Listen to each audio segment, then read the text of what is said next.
জন্য গোবিন্দের এই লীলা খেলা।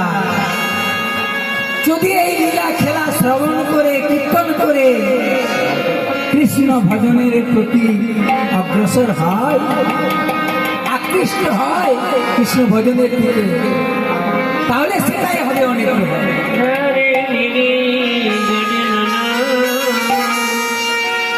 আজ মধুরা দেবী মধুরী শ্রী বৃন্দাবনে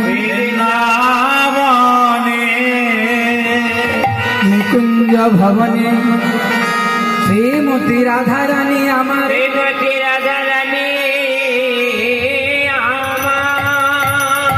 পরাণে বন্ধুর চরণে তলে বসে বসে, মধুর চরণ তলে বসে বসে, দুটি নয়নে জলে ভেসে ভেসে, জলে ভেসে ভেসে, প্রাণে বন্ধুকে বলেছেন বন্ধু হে, বলে বন্ধু হে, আমি তোমায় ভোজে আমি হলাম কলঙ্কিনী, তোমায় ভোজে আমি হলাম রাধা কলঙ্কিনী।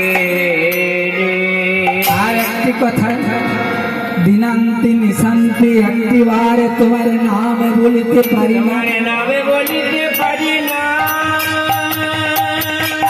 ঘরে বাস আমার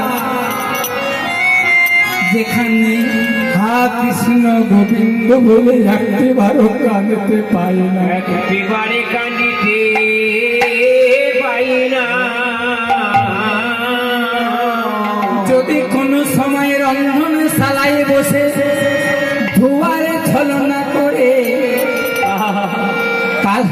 শুকনো কাঠে জল ঢেলে ধোয়ারে ছলনা করে কাঁদি, দুয়ারে ছলনা করে কাঁদি, তখন পাপে নদিনে এসে বলে কি বউ তুমি কাঁদছো, আমি বুঝেছি তোমার মনে পড়েছে সেই কৃষ্ণের কথা, তোমার মনে পড়েছে সেই কৃষ্ণের কথা। নিশ্চয়ই তোমার ওই কেলে ছোড়াটার কথা মনে পড়েছে, তা নইলে তুমি কাঁদবে কেন? কেলে ছোড়ার কথা মনে পড়েছে। রাধারানী আমার কেলে কেলে বলছেন, তাড়াতাড়ি করে নয়নের জল মুছিয়ে বলছেন, ননদিনী গো, ননদিনী গো, আমি ওই কেলে ছোড়াটার জন্য কাঁদবো কেন? কেন কাঁদবো? কিসের জন্য কাঁদবো জানো? আমার চোখে এই কাঠের ধোঁয়া লেগেছে, তাই আমার নয়নে জল, কাঠের ধোয়া লেগে আমার নয়নে জল পড়িছে। তখন ননদিনী বলে কি, আহা হা হা, আমাকে শেখাবে তুমি? হ্যাঁ, আমাকে ঠকাবে? এই বৃন্দাবনে কেউ জন্মগ্রহণ করেনি, আমাকে ঠকাতে দিয়েছো? শুকনো কাঠে জল ঢেলে আর ওই ধোঁয়া ছলনা করে ওই কেলে ছোড়ার জন্য তুমি কাঁদছো? তা হ্যাঁ গো, এই বৃন্দাবনে তো শুকনো কাঠের অভাব নাই, বৃন্দাবনে তো শুকনো কাঠের অভাবে নাই, তাহলে তুমি এই ভিজে কাঠে রান্না করছো কেন? ভিজে কাঠে কেন তুমি রান্না করিছো? আমি প্রকাশ্যে কোনো কথা বলতে পারি না, শুধু মনে মনে বলি হে ননদিনী, মনে মনে বলি হে ননদিনী, এই 84 ক্রোশ বৃন্দাবনের সর্বত্র আমি ঘুরে দেখিলাম, আমি ঘুরে দেখিলাম,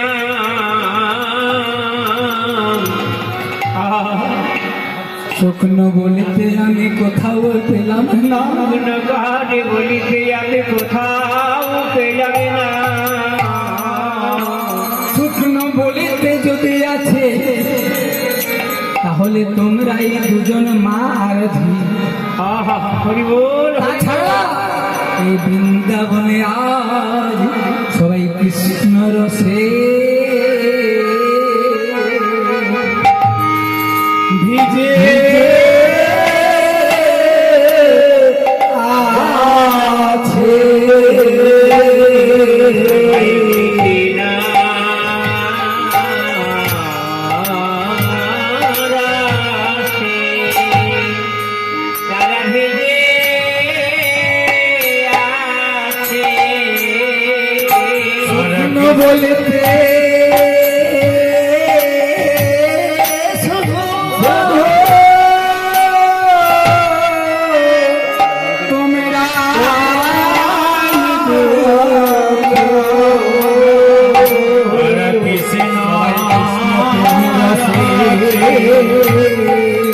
বালা ভিজে আছে চোখে না বলিতে তুমি না দুজনে তাছাড়া চুরাশি ক্রোশে বৃন্দা বনে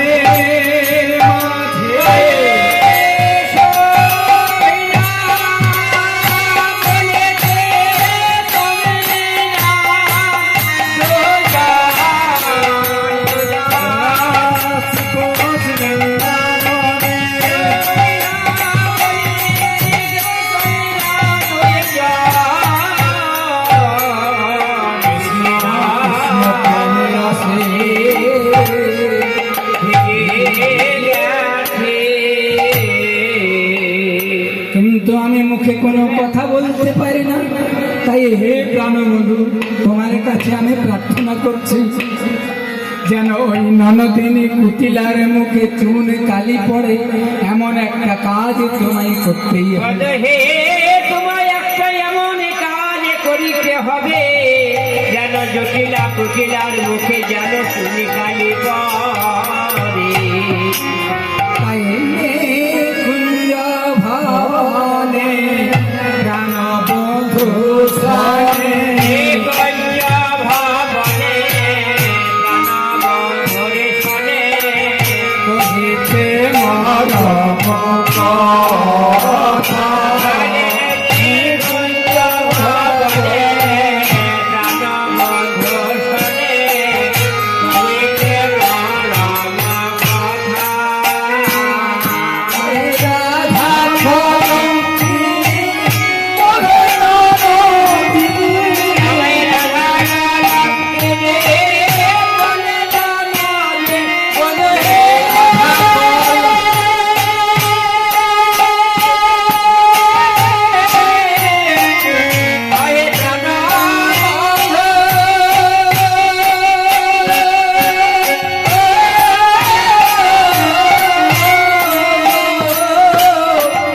রাধা কলঙ্কি ওরে নদী রাধা কলঙ্কি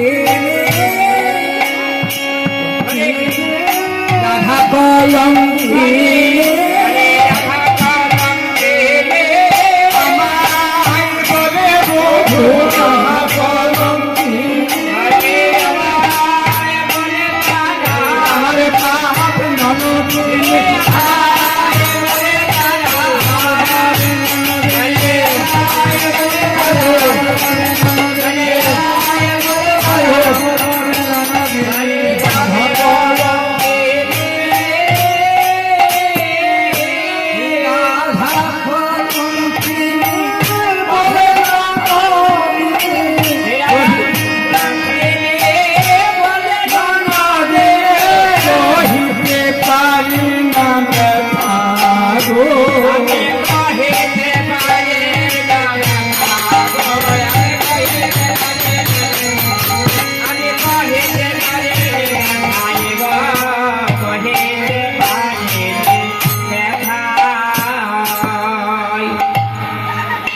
হে প্রাণবন্ধু আমি আর সইতে পারছি না, শুধু যে আমার ননদিনী আমায় কলঙ্কিনী বলে তা নয়, ওই ননদিনীর কথা শুনে সব লোকে বলে রাধা কলঙ্কি।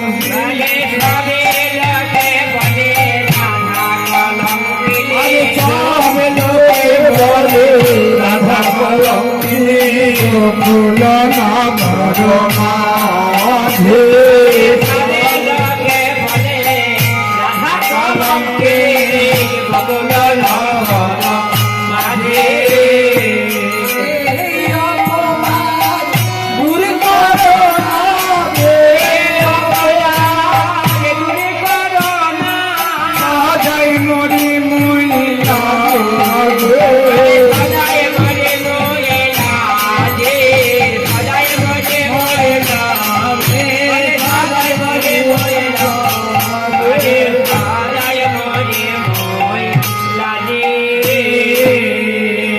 লাজে মরি লাজে মরে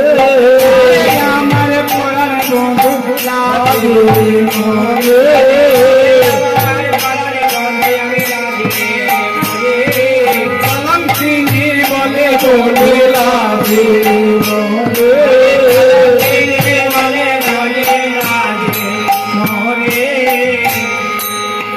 আজ শ্রীমতী রাধারানী আমার পরাণ বধুর চরণ তলে বসে কেঁদে কেঁদে বলছেন, হে প্রাণবল্লভ, তোমায় ভোজে আমি হলাম কলঙ্কিনী, এ তো আমার কপালের দোষ। এতে আমার কপালের দোষ। তাই বলি আমি সইব কত, হইব কত হয়ে জ্বালা সইব কত আরে হয়ে যারা হইব কত। শুধু এই যুগে আমায় জ্বালা সইতে হচ্ছে তা নয়, যুগে যুগে প্রতি যুগে আমি জ্বালা সই আসছি। সত্য যুগে ছিলাম আমি সত্য নারায়ণী, সত্যযুগে ছিলাম আমি সত্যনারায়ণী। পূর্বযোগে ছিলাম আমি সত্যনারায়ণী দুর্বাসারই অভিশাপ ভালোবাসি। নারায়ণী সাথে হলাম ভালোবাসিনী। হলাম রামে রামের ধরণী সত্যযুগে হলাম আমি রামের ধরণী আর অভিশাপে হলাম পরবাসী। হরে দিবানার রে সাথে হলাম ভালোবাসিনী। আবার দাপরেতে হলাম রাম আয়ানের ধরণী সত্যযুগে হলাম আমি আয়া নভরণী। আরে বাপরে হইলাম আমি আয়ামে ধরণী জটিলা কুটিলা বলে কৃষ্ণ কলঙ্কিনী আমায় জটিলা কুটিলা বলে কৃষ্ণ কলঙ্কিনী। জটিলা কুটিলা বলে কৃষ্ণ কলঙ্কিনী ওই যাই কৃষ্ণ কলঙ্কিনী, ওই যাই কৃষ্ণ কলঙ্কিনী ওই যাই কৃষ্ণ কলঙ্কিনী হায় বলে ননদিনী হই যায় কৃষ্ণ কলঙ্কিনী। হলাম পাগলিনী, ওই যাই কৃষ্ণ কলঙ্কিনী বাবা শুনে হলাম পাগলিনী হই যায় কৃষ্ণ কলঙ্কিনী। তাই বলি হে প্রাণবন্ধু, প্রাণবন্ধু তোমা হইতে যখন আমার এই কলঙ্ক, তোমার তখন তুমি যদি আমার কলঙ্ক মোচন না করবে, তাহলে কে আছে আমার এই সংসারে? এই সংসারে কে আছে আমায় কলঙ্ক মোচন করবে? বুঝিয়ে তোমার পদ ব্রহ্মপান ব্রহ্মপদ, ব্রহ্মপান ব্রহ্মপদ বিপদে বিপদ পদ ত্রয় গো। ওই পদ ভেবে গোবিন্দ সদানন্দ সদানন্দ সদানন্দ সদয়ানন্দ নিরানন্দ সদা করি জয়। নিরানন্দ সদা করি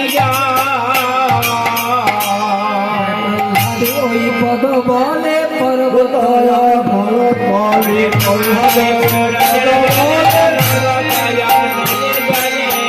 পিতলে মৃত্যু নাহি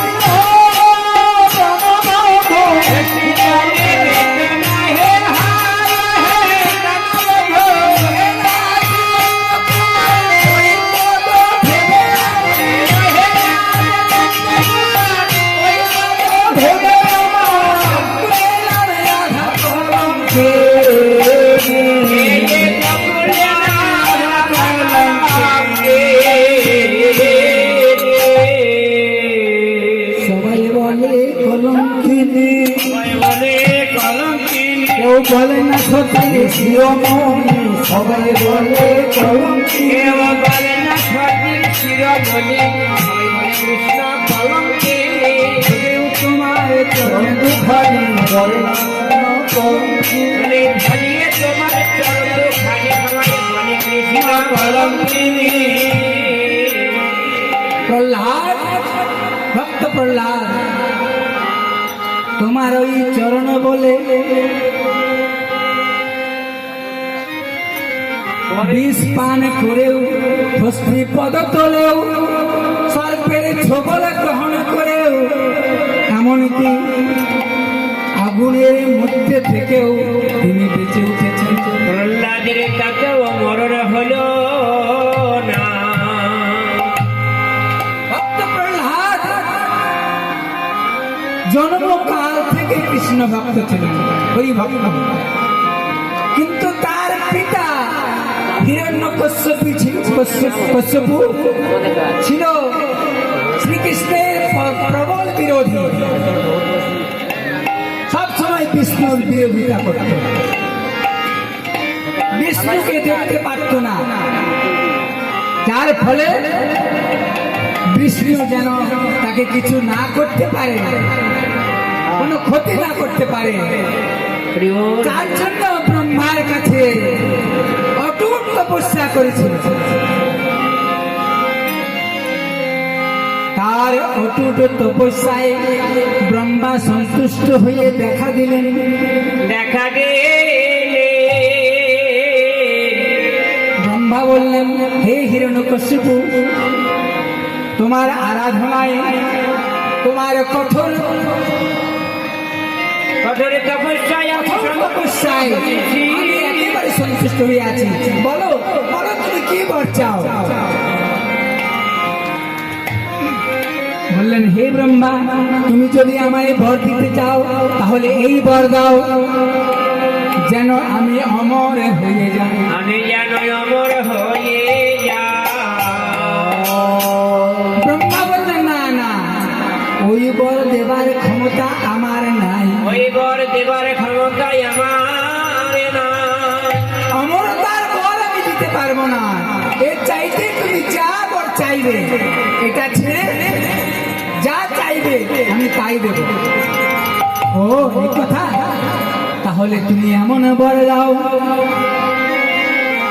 যেন আমার অস্ত্রে শস্ত্রে মরণ হয় না, মরণ যেন না হয়, দিবা ভাগে যেন মরণ হয় না, রাত্রিতেও যেন মরণ হয়। মরণ হয় না। স্বর্গে, মর্ত্যতে এবং পাতালে কোনো জায়গায় যেন আমার মৃত্যু হয় না। আমার যেন মৃত্যু হয় না। কোনো মনুষ্য, কোনো দেব বা কোনো দানবে যেন আমার আমাকে বধ না করতে পারে না। না করিতে পারে। কারো হাতে যেন আমার মৃত্যু না হয়। নর, দেবতা, স্বর্গে যে দেবতা আছেন তাদের হাতেও আমার মৃত্যু যেন না হয়, মানুষের হাতেও যেন আমার মৃত্যু না হয়, আর দানবের হাতেও যেন আমার মৃত্যু না হয়। প্রহ্লাদ ওই চরণে বলে, দিতে পারবে? ব্রহ্মা বললেন, তথাস্তু, যাও। তাই দিলাম। তাই হিরণ্যকশিপুর অহংকার ছিল যে আমার তো কোনো মতেই মৃত্যু হবে না। কে মৃত্যু করবে? কে মৃত্যু প্রদান করবে আমাকে? কেউ মারতে পারবে না। তাই ভগবান বিষ্ণুর প্রবল বিরোধিতা করত। কিন্তু ভক্ত প্রহ্লাদ ছিল ভগবান বিষ্ণুর পরম ভক্ত। হরি বল, হরি বল। রাধে প্রহ্লাদ ওই চরণে বলে, পর্বত নলে জলে হস্তিতলে মৃত্যু মৃত্যু নাহি জানি। তাই ভক্ত প্রহ্লাদ বিষ্ণু ভক্ত হওয়াতে, সবসময় বিষ্ণুর নাম করাতে হিরণ্যকশিপু অত্যন্ত ক্রোধান্বিত হয়ে অনেক প্রকার হত্যা করবার চেষ্টা করলো ভক্ত প্রহ্লাদকে, কিন্তু কোনো মতে তার বধ করতে পারল না, তাকে হত্যা করতে পারল না।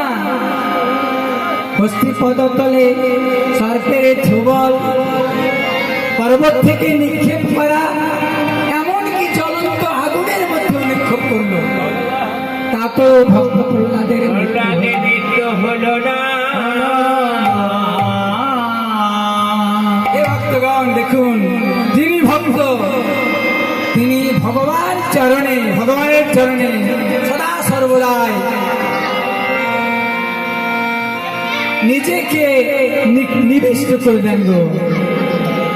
ভক্তকে হয়তো অনেক বাধা বিঘ্নের সম্মুখীন হতে হয়, কিন্তু সমস্ত বাধা অতিক্রমে করে তিনি ঠাকুরের কৃপায় চলে যান। কোনো বাধা তাকে কিছু করতে পারে না। আমার নাম হলো রাধা কলঙ্কিনী। তাই একদিন হিরণ্যকশিপু জিজ্ঞাসা করলো, প্রহ্লাদ, তোমাকে আমি মারতে পারছি না, কে তোমাকে রক্ষা করছে? প্রহ্লাদে বললেন, ভগবান শ্রী হরি। ভগবান শ্রী হরি হরি হরি হরি। আচ্ছা, বলতে পারো তোমার শ্রী হরি কোথায় আছে? কোথায় আছে? প্রহ্লাদ বললেন, হে পিতা, তিনি তো এই বিশ্ব ব্রহ্মাণ্ডের সর্বত্রই বর্তমান।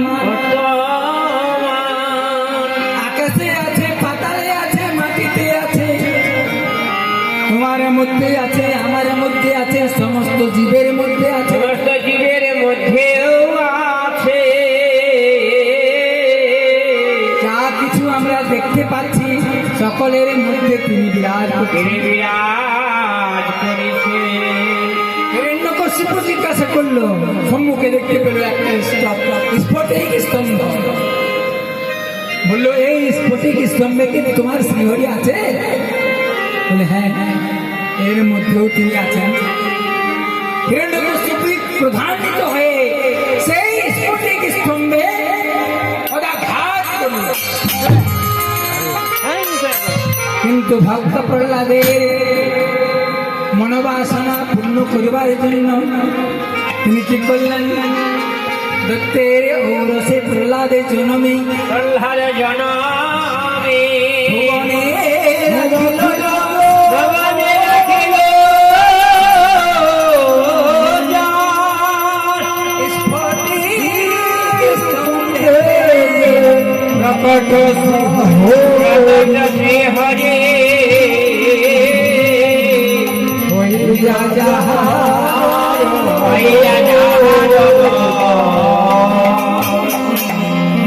ভক্ত প্রহ্লাদকে রক্ষা করবার জন্য, তার কথা রাখবার জন্য হিরণ্যকশিপু, ভগবান শ্রী হরি হিরণ্যকশিপু রূপ ধারণ করে, যার অর্ধেকটা এই গলা থেকে নিচের দিকটা মানুষের দেহ, আর এই গলা থেকে উপরের দিকটা সিংহের।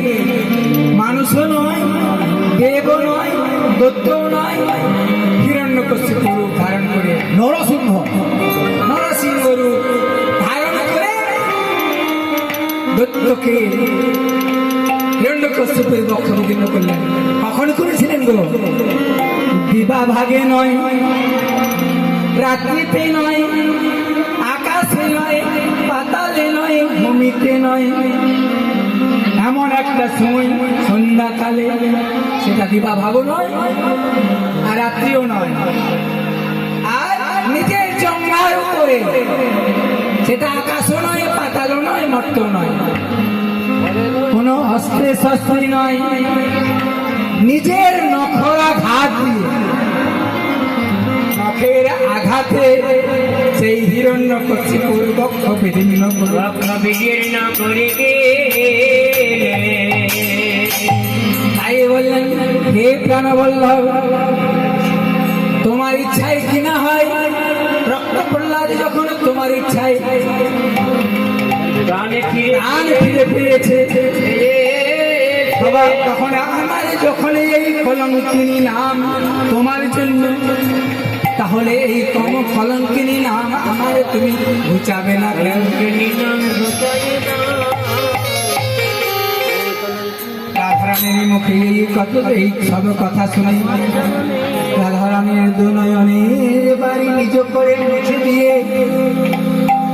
বললেন, হে রাধে, তুমি আর অমন করে কেঁদো না, রাধে তোমার কাঁদা বদন আমি দেখতে না রে, কাঁদা বদন আমি দেখিতে না রে। রসিক নাগর হইল কার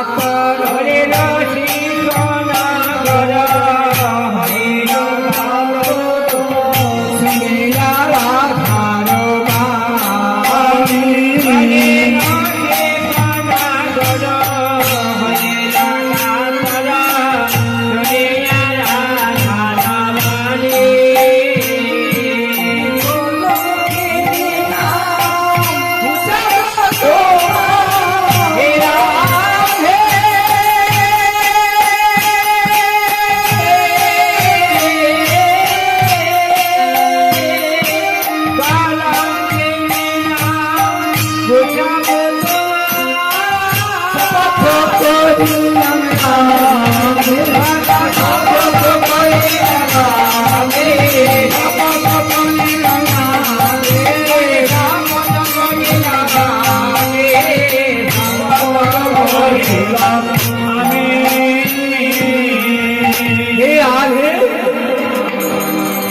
এই বকুলের নর নারী এরা সকলেই ভ্রান্তমতি। এই গোকুলের মাঝে তুমি বাকে আর আমি বাকে, তারা জানে না। তাই তোমার কাছে আজ আমি প্রতিজ্ঞা করলাম, শপথ করলাম, আমি ঘুচাইব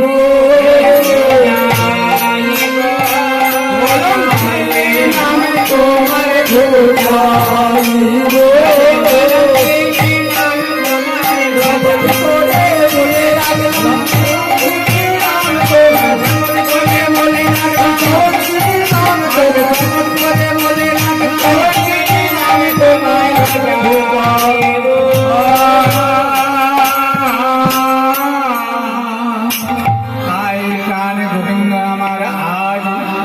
সুপ্রভাতে উঠে মায়ের কোলে বসে মায়ের কোলে শহরে ছানানো বনে মাখনা দিবে এর সারে ছানা নবনী মাখন খাচ্ছে মাখনা দেখিয়ে সেরাম রাম বসুরাম সুবলারি সখা ঘরে কে সঙ্গে লয়ে রামে সুদামে নাম বসুদামে সকালের সঙ্গে ভূমে গমন করে আসিয়া যমুনা তীরে নানা রঙে খেলা করে নানা রঙে খেলা খেলে কেহ নাচে কেহ গান গায় হো গান কেহ গায় নাচে কেহ গান গায় কেহ যায় বিশ্ব ছাড়ে কেহ কারো চড়ে কাঁদে কেহ পার করে চাঁদে আনন্দে আনন্দে খেলা হেনমতে আনন্দে বন্যায় ভেসে যায়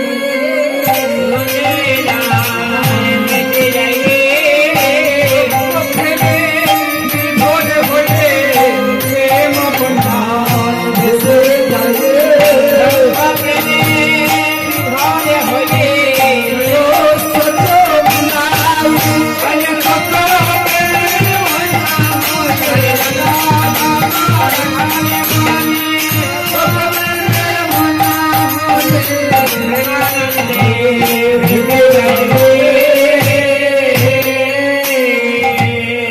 এইভাবে গোবিন্দ আমার খেলা খেলতে খেলতে সুবলের বদন পানে চাইতে গোবিন্দের আমার মনে পড়ে গেল রাধারানীর কথা রবীন্দ্রের আমার মনে পড়ে গেল রাধা রানীর কথা রাধারানীকে তিনি কথা দিয়েছিলেন গত নিশ্চিতে নাই আমি তোমার কলঙ্ক মোচন করব তোমায় আমি কলঙ্ক মোচনে করে কলঙ্কিনী নামে ঘোচাইয়ে দেব তাই গোবিন্দ আমার কি করলেন নিজ দেহ মধ্যে বিষম জ্বর সৃষ্টি করলেন আহা, থর থর করে কাঁপতে লাগে গোবিন্দ আমায় কাঁপতে লাগিলে আরে সুবল সখাকে বলছে রে ওরে সুবল সখা ওরে আমার সুবল সখা রে আমার শরীরটা ভালো নাই, ভালো লাগছে না আমাকে।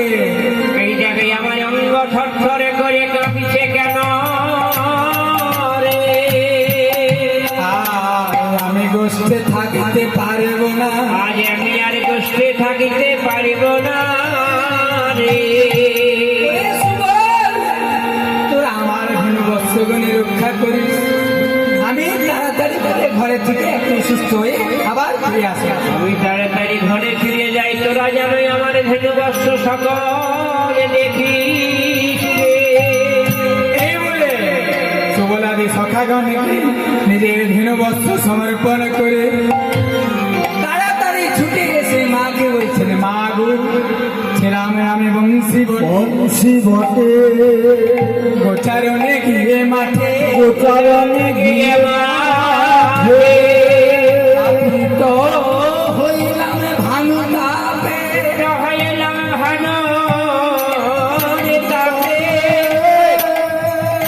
অকস্মাৎ কি বিকার, চোখে দেখি মা অন্ধকার, চিন্তা যায় না কোনো রোগ। নির্জনা যাই না কোনো রোগে, সহে নামা শিরভার, হইছে না আমার শিরভার, হে থাকা হইল ভার, আমার হইল ভার, সুবলে সখিয়া আইল হে, ভুবনে সখিয়া আইলাম ধেনু, থর থর দাঁড়াইয়ে আর রইতে না রে, বেদনা হয়েছে বেদনা হয়েছে আমারও। মা, আমি আর দাঁড়িয়ে থাকতে পারছি না। এই বলে ধনীর কলঙ্ক লাগে চতুর নাগর, ওরে মন মন মাহা হরে মায়া মায়া শিরাজিল,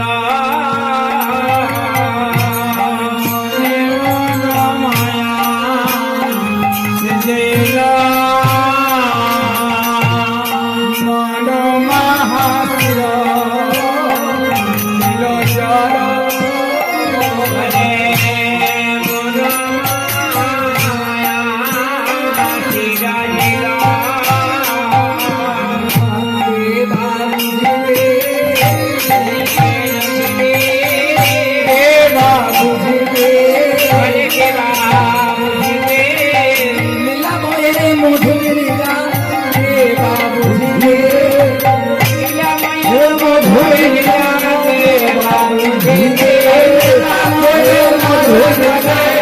কে বাবু জিবে,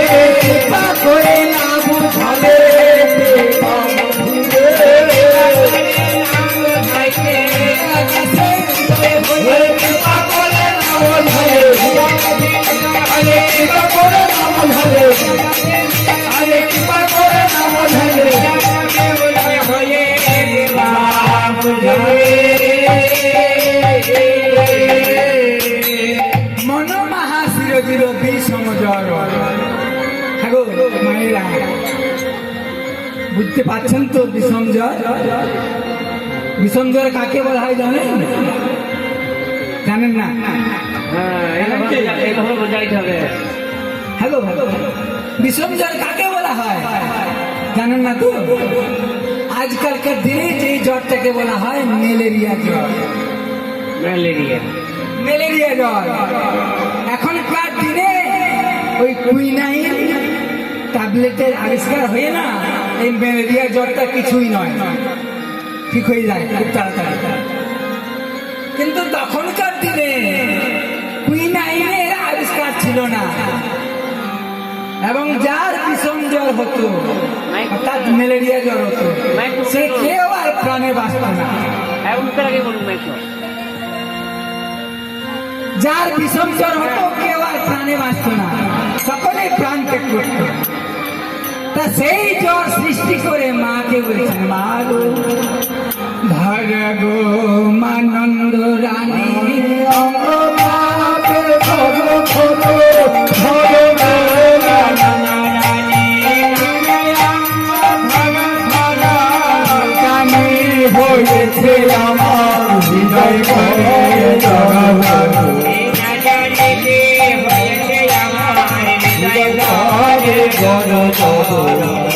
প্রাণে গো মামা,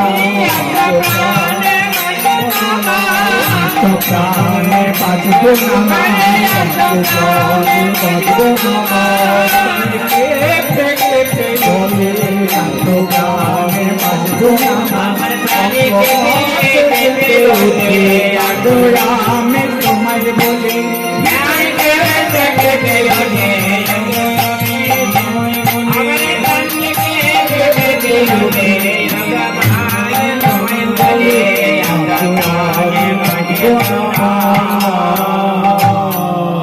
এই কথা শুনে মা বলছে, ওরে গোপাল একই কথা বলছিস মা, মনে কথা বলতে নাই। পেয়েছে। আমার মনে হয় তোরে ক্ষুধা পেয়েছে। যদি তাই হয় তাহলে আমি এখনই তোর জন্য লবণ নিয়ে আসছি। তাড়াতাড়ি করে মায়ের কর ধরে বলছেন, মা গো আমার কিছুই ভালো লাগে আগো আমায় আজ কিছুই ভালো লাগে না। বদনে না সরে লবণে খাবো না আমি, লবণে না সরে লবণে খাবো না আমি, অস্থিরা করুল প্রাণে মাগো আমার স্থিরা করুল প্রাণে মাগো আমার একা পেটে ধুলাই পড়লো, একা পেটে ধুলাই পড়লো, ধুলাই পড়লো, ধুলাই পড়লো, একটি আমার হলো বলে কাকে ধুলাই পড়লো। আমার হলো বলে গো মানন্দ রানে হলো বলে, গো মানন্দ রানে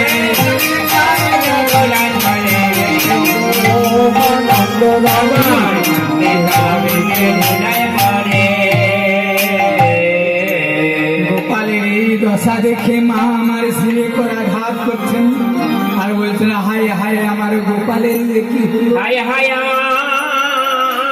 রে গোপালের কি হলো।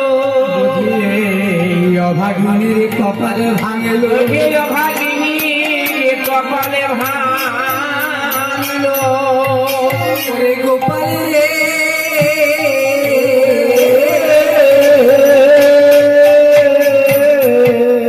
আচম্বিতে কেন এমন হলিবা, মনের কথা খুলে বল রে গোপালে আচম্বিতে কেন এমন হলি বাবা।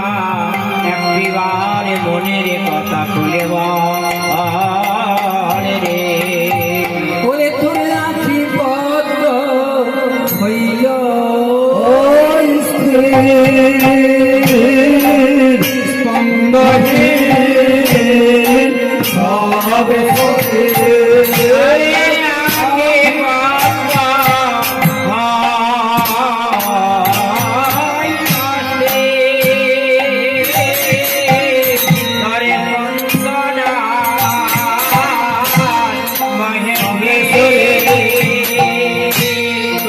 শ্বাস নাহি বহে